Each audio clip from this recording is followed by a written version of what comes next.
से देखना शुरू करें तो लिखा हुआ है math hung from a spring vibrate 50 times in 12 seconds. हम लिख लेते हैं वाइब्रेशंस कितनी 15 15 times.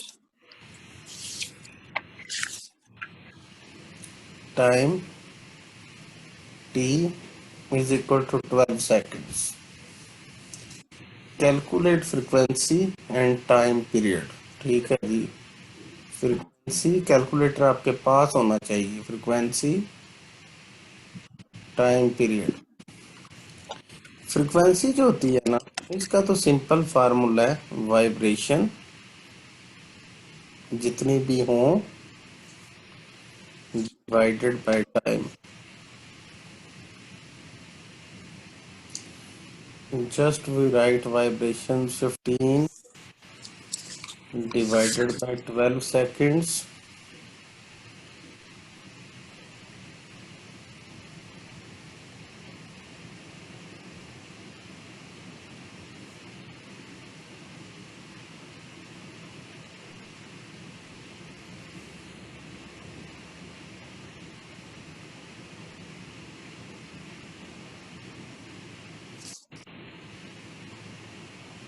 इतना ही आता है।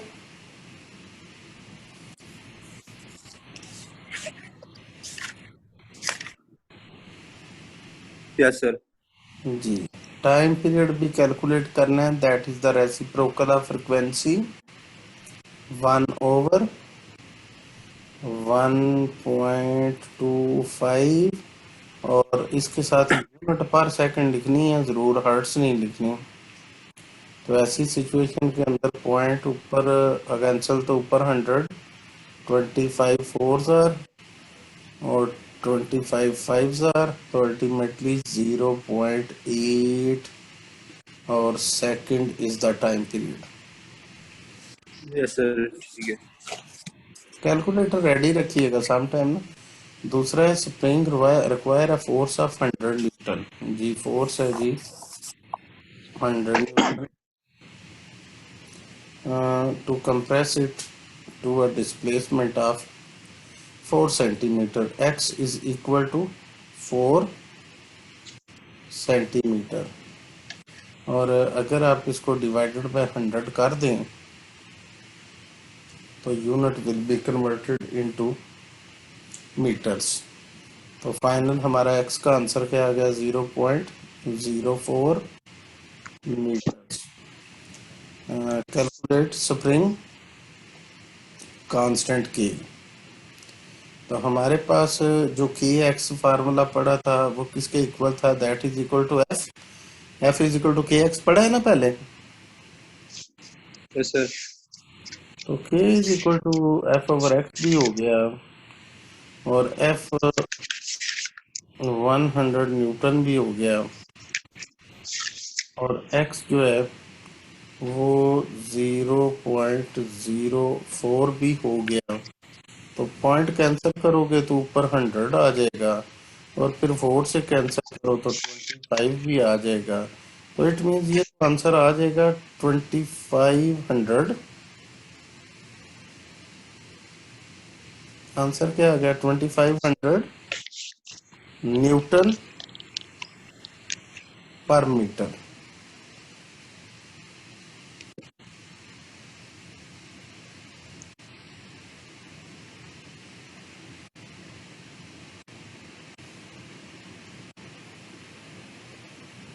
जी नेक्स्ट वाला करते हैं जी।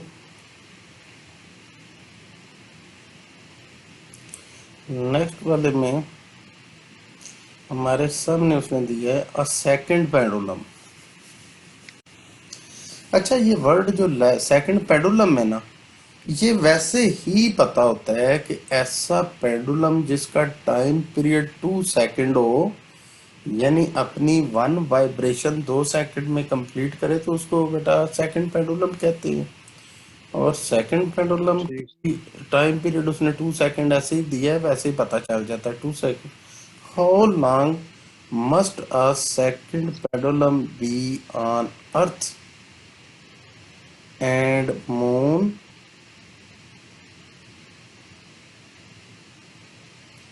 What is the frequency of second pendulum at Earth and Moon?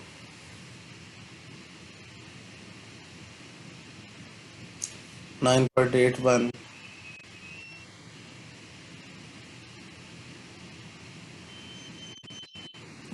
अच्छा, हाउ लॉन्ग कहते हैं कि लेंथ ऑन मून कैलकुलेट करो, लेंथ ऑन अर्थ, बेटा अर्थ पर कितनी लेंथ है वो कैलकुलेट करो।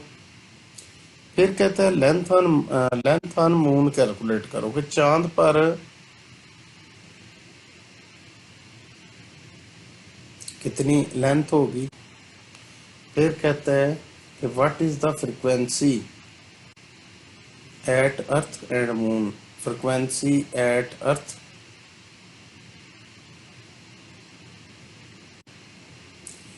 और फ्रीक्वेंसी एट मून, ये कैलकुलेट करो। अच्छा, ये सेकंड पेंडुलम का बेटा पता क्या मतलब है? फॉर एग्जांपल यहाँ पर जमीन पे ना एक धागे के साथ बेटा वो मेटालिक वाप जो है वो बांधा हुआ है, और अगर हम उसको यहाँ से डिस्प्लेस करके छोड़ते हैं और वो अपना एक वाइब्रेशन 2 सेकंड में कंप्लीट करे, तो ऐसे पेंडुलम की लेंथ कैलकुलेट करो, वो तो होगी लेंथ ऑन अर्थ। अब जब चांद पे जाना है वहां पे ग्रेविटी और है, तो लेंथ बेटा सेम नहीं रहेगी, कुछ लेंथ को रस्सी को धागे को चेंज करके हमने उसको बनाना है, फिर उसको छोड़ेंगे तो वो 2 सेकंड में अपना चक्कर कंप्लीट करेगा, लेकिन लेंथ उसकी भी अननोन है। हम इन दोनों की सबसे पहले तो लेंथ कैलकुलेट करते हैं। अगर इसकी लेंथ कैलकुलेट करनी हो तो वो सीधा सीधा है कि ये अगर टाइम पीरियड का फार्मूला होता है on earth, that is earth को रहने दे, टाइम पीरियड तो टाइम पीरियड ही है, वो था 2 pi under root L over g. Time period तो हो गया 2 सेकंड, उधर आ गया 2 पाई, स्क्वायर रूट के अंदर हो गया एल ओवर जी। लेकिन लेंथ ऑन अर्थ छोटा सा ई भी लगा लो और जी के साथ भी छोटा सा ई लगा लो। Taking whole square on both sides, पहला step, taking whole square on both sides. Whole square से क्या तब्दीलियां आएंगी, ये हो जाएगा 4 s स्क्वायर, दूसरी साइड पे हो जाएगा 4, फिर पाई के ऊपर आ जाएगा स्क्वायर, फिर स्क्वायर स्क्वायर रूट से कैंसिल भी होगा तो जस्ट आ जाएगा एल ई ओवर जी ई। फिर आपके सामने ये 4 जो है, ये 4 से कैंसिल हो जाएगा, वो यूनिट रह जाएगी बस। तो आपके सामने ये आ जाएगा जी जी ई, साथ में ये unit second square divided by नीचे pi square is equal to length on earth आ गया। ये अगर आ जाए तो अब जी की वैल्यू यहाँ पे इसने कितनी दी है, 9.81 मीटर पर second per square, second square. साथ में एस स्क्वायर वो भी बचा हुआ था, और divided by 3.14 whole square is equal to length on earth. सबसे पहले तो सेकंड स्क्वायर से कट कर देना, तो करें हम बेटा 9.8 लिखें, 9.81।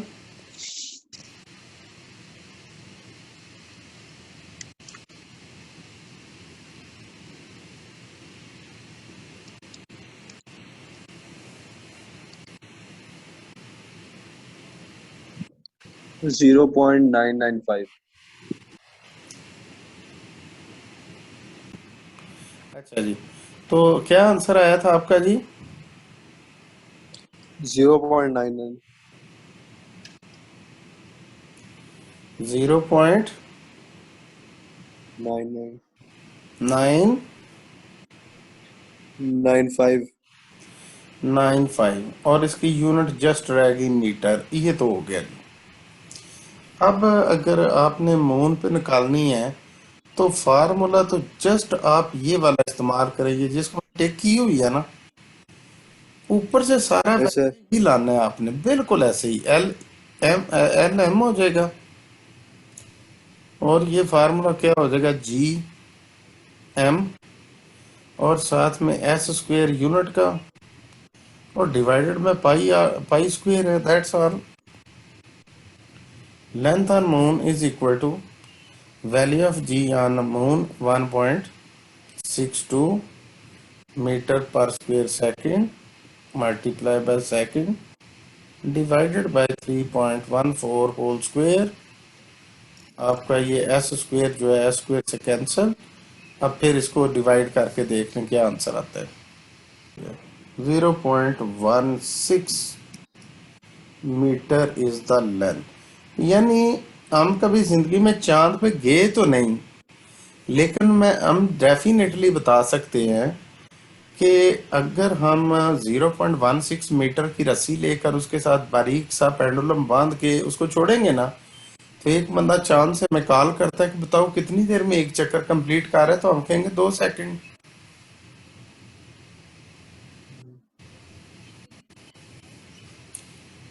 अब उसके बाद फ्रिक्वेंसी जो होती है वो होती है reciprocal of time period. Frequency is equal to 1 over time period, तो इसका है 2 सेकंड। और फ्रिक्वेंसी कितनी हो गई, 0.5 पर second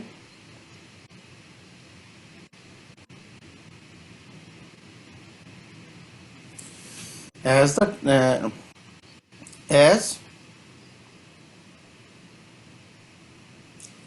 time period is same, so frequency on earth is equal to 0.5 hertz and frequency on moon is also 0.5 hertz. ठीक हो गया sir. Our next numerical is calculate the time period and frequency.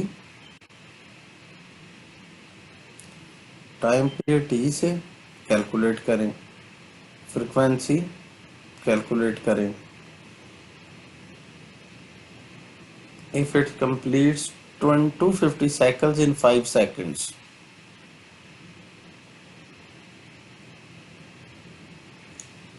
Cycles पे बेटा vibration की sense में ही आते हैं और इसकी यूनिट कोई नहीं होती। टाइम ठीक है सर। आपके सामने 5 सेकंड है। फ्रिक्वेंसी जस्ट निकालनी हो तो साइकिल्स डिवाइडेड बाय टाइम कर दें। जस्ट आपका आ गया जी 250 cycles divided by 5 seconds 50। So your frequency जो है ये होगी जी 50 हर्ट्स। पर सेकंड या 50 हर्ट्ज होगी। Time period is the reciprocal of frequency. Time period is equal to 1/50 और s-1 ये 0.02 सेकेंड्स यही आ सकता है ज्यादा से ज्यादा। यस सर ठीक है। दूसरा है वाटर वेव्स विद वेवलेंथ 2.8 है कि 3 है, 8। लैम्डा से डिनोट कर लें।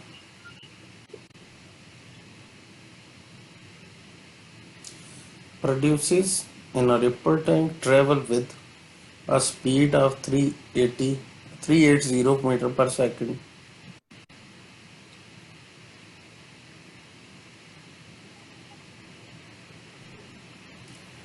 per second. What is the frequency of straight vibrator that vibrate? बड़ा frequency कैलकुलेट करनी है हमें। फार्मूला सीधा सा आता है v is equal to F lambda. आप इसको उल्टा लिख लें, f is equal to v नहीं नहीं सॉरी उल्ट साइडें चेंज की है ना जस्ट, तो आ जाएगा v lambda is equal to v। Frequency आपको कैलकुलेट करनी है, that will be v over lambda. v आपके पास 3.8 ms-1 divided by 2.8 metre. Metre मीटर से कैंसल। आंसर आपका क्या आ गया इसका?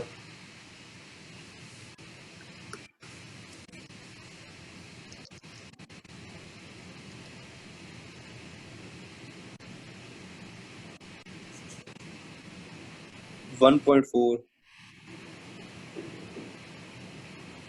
और पर सेकंड को हर्ट्ज लिख लें। Yes sir. ये लिख लिया।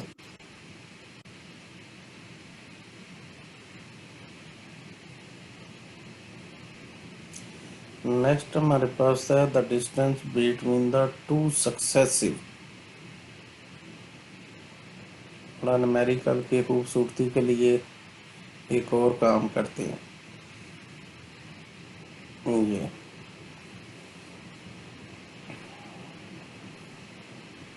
जी the distance between two successive crest series wavelength is 4 meter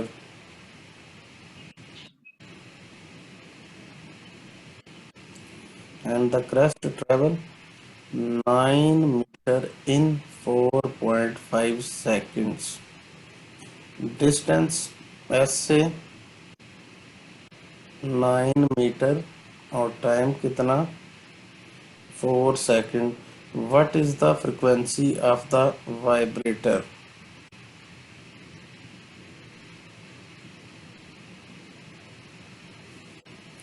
Crest travel 9 meter in ये जो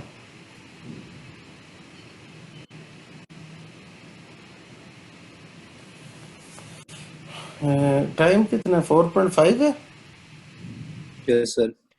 जी। टाइम है 4.5 सेकंड। हम वैसे तो एक पहले v इज इक्वल टू हमें अक्सर पढ़ा हुआ है, v एक होती है distance over time. One equation हो गई। डिस्टेंस को s से रिप्रेजेंट करते थे आप नाइन्थ में या d से? एस से। ठीक हो गया, ये थोड़ा सा फार्मूले में गलती हो गई। s ओवर t ये पढ़ा हुआ ना फार्मूला कहीं? Yes sir. तो अगर इसमें v कैलकुलेट करने के लिए डिस्टेंस आपका 9 मीटर, टाइम आपका 4.5 seconds, v is equal to आपका 2 आ गया और 2 मीटर पर सेकेंड। और अगर आपको फ्रिक्वेंसी कैलकुलेट करनी है तो वो तो होता है एफ लैम्डा इंटू वी। तो F is equal to v over lambda. अगर v आपका 2 मीटर पर सेकंड है और लैम्डा दिया हुआ है 4 मीटर, तो आपका तो ये 0.5 ही आ गया हर्ट्ज। Yes sir. ठीक है। सेकंड मेथड में करने लगा था, वो ज्यादा एक स्टेप में आ जाता है। ये लिखते हैं हम अक्सर वी नो दैट। हाँ जी, v is equal to distance over time, equation 1। v is equal to F lambda, equation 2। By comparing both equations we have f lambda is equal to s over t। तो f is equal to s over t into lambda। Distance आपका दिया 9 metre, time दिया 4.5 seconds और wavelength दी 4 metre. अब आप clear cut देख रहे हैं, एक ही स्टेप में आंसर आ गया, मीटर मीटर से कैंसल। 4.5 जो है ना 2 जार और 2 1 जार और 2 2 जार, जस्ट यू हैव 1/2 और सेकंड ऊपर जाके पर सेकंड, और ये भी 0.5 ही आ गया। Yes, sir.